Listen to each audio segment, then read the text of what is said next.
Our next guest is the government official in charge of making sure our nuclear arsenal is safe and ready if needed. The Energy Secretary, Chris Wright, here on set. Secretary Wright, you came with some breaking news this morning. Because of the shutdown, you guys are furloughing some more of the contractors in charge of safeguarding the arsenal. Is that safe? We're going to maintain safety and security of the existing nuclear arsenal, which is essential for the sovereignty of our nation. But it's deeply irresponsible to see the Democrats run this, more than a month now. And unfortunately, we ran out of budget gymnastics we could play, and we have to start furloughing workers who are developing our next generation nuclear weapons and nuclear stockpile. This is very frustrating to me and angering, frankly. How much advance notice did you have from the president the other day when he made the big announcement when we were in South Korea that the United States was going to restart nuclear weapons testing? Well, he's clearly been concerned about the United States being the preeminent military power in the world. I mean, that's the only way we can guarantee peace abroad and prosperity at home. And so he hears announcements, he sees what's going on in the world, and I think he wants to communicate to everyone, America will lead. We will do whatever it takes to lead.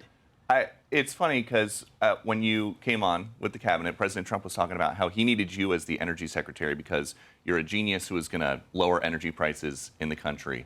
Very sought after executive.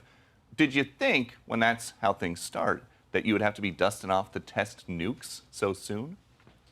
Well, I knew that modernizing our nuclear stockpile was a critical priority. A lot of our weapons are very old. And President Trump has been adamant about we have to be at the forefront. We need to be ahead of our adversaries, and we need to keep our weapons stockpile modern and upgraded. So I knew I would be working on this modernization program that's going on. Again, unfortunately, with some wrinkles right now with the furloughs. And if we don't get this government open, there's going to be bigger ramifications in slowing down the modernizing of our nuclear stockpile.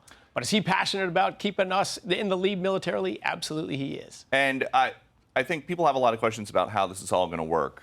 You mentioned that a lot of the nuclear weapons are older. The last time the U.S. did a nuclear test, I was 5 years old, so I had to Google this. It was at the Nevada National Security Site underground. Is that where these new tests are going to be? I think the tests we're talking about right now are system tests. These are not nuclear explosions.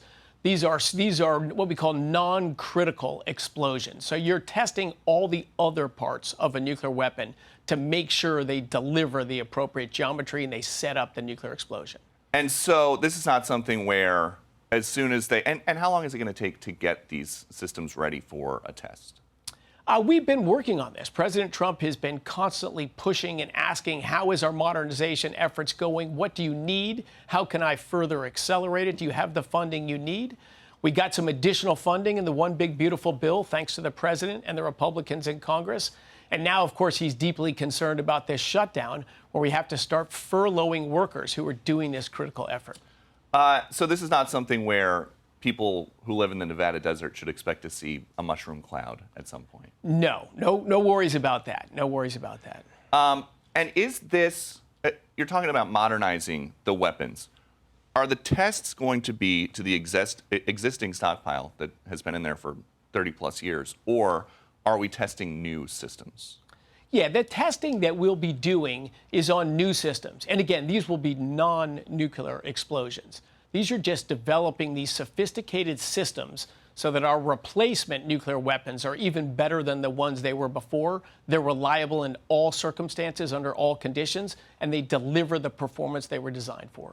The Vice President, J.D. Vance, talked about this a little bit, and we do have a clip that we want to play. It's an important part of American national security to make sure that this nuclear arsenal we have actually functions properly, and that's part of a testing regime. To be clear, we know that it does work properly, but you got to keep on top of it over time, and the president just wants to make sure that we do that. How do we know that they work if we haven't had a test in 30 years? Yeah, it is an amazing... Our national laboratories, which are really the birthplace of artificial intelligence, some of the great computation advances you're seeing now, they've been in our labs for years. The U.S. actually has a great advantage. With our science and our computation power, we can simulate incredibly accurately exactly what will happen in a nuclear explosion. And we can do that because in the 70s, 60s, 70s, and 80s, we did nuclear test explosions. We had them detailedly instrumented, and we measured exactly what happened. Now we simulate what were the conditions that delivered that, and as we change bomb designs, what will they deliver? We have a reasonable advantage today in nuclear weapons design over all of our adversaries. And I got to ask before we move on to our other subject, the #1 movie on Netflix right now, A House Full of Dynamite, is about how people in this town would deal with an incoming nuke. Have you seen it? I have not, but now I got it. I got to check it out tonight. Go check it out and then come back and tell us what you think.